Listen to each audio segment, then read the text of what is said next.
asked me to. Uh, I had the privilege of working with President and Mrs. Ford, and I would do a lot of things for them in the morning. I would go in and fix their breakfast and make their coffee, and I would iron President Ford shirts.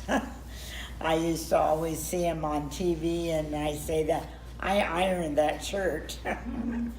But he did. There were so many things that happened during that time. They had a seminar, and there were lots of celebrities that came up and visited them, and I got to meet them. They also had a golf tournament named after him, and to raise money for scholarships. And fortunately, one of my sons was had the benefit of getting that one of the scholarships. But they were such wonderful people. The integrity that President Ford had, I was so amazed with him.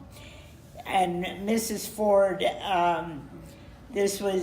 she had been to rehab, and she was starting the Betty Ford Center. And we would sit down, she would have me sit down, and we would talk about the plans.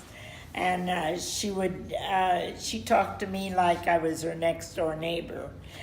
And then also they were building a new house because they were renting this was up in the mountains in Vail, Colorado, and they were renting a house right near the slopes.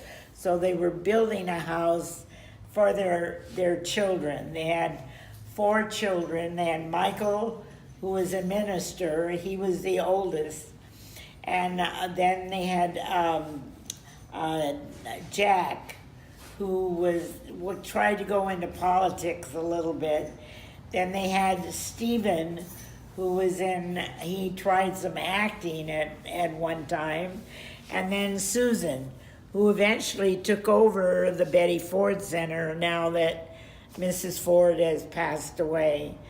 But they are wonderful people, and I enjoyed every minute working for them. And I have many stories that I could tell, but I don't have the time now.